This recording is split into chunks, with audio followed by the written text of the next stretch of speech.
सरकार मियां मोहम्मद बख्श आप से खड़ी लिखते ने ढा दे मस्जिद मंदिर ढा दे जो जो टंदा मस्जिद ढा दे मंदिर ढा दे जो जो टंदा पर एक बंदे का दिल ना ढावी सोना रब दिलों विच रहिंदा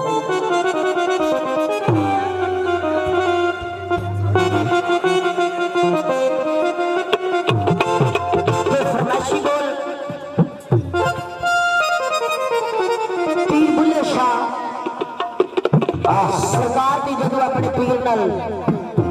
थोड़ी जी नाराजगी हो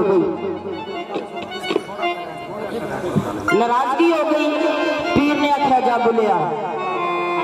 अल तू बाद इत्थे न वड़ी जाके ते कंजरां दे घर नौकर रह गए उथे फिर मियां साहब भी आख्या ना भाई सदुल्ला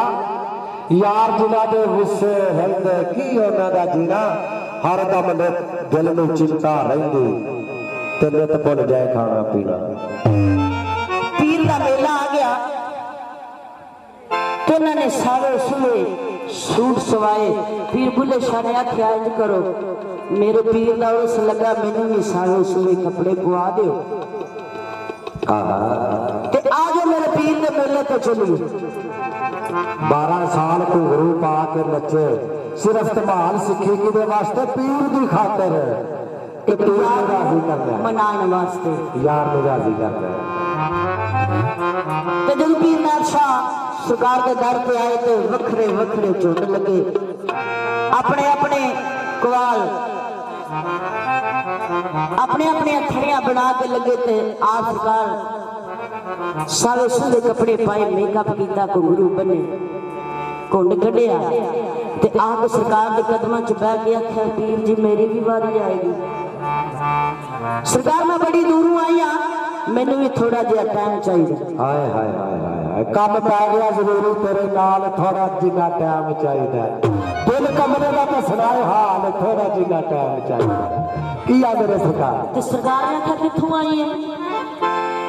तू कित्थों आई है आख्या बाबा जी मैं कसूर विच हूं जब कसूर का नाम लिया तो पीर नूं बुला याद आख्या तू मेरे बुले दे शहर दिए हाय हाय जा सारे नाल बहुता नच लै सारे नाल बहुता गा लै पीर नूं अपना बुला याद आ गया ते जदों घुंड चुकिया तो आख्या तू बुला है हाय हाय हाय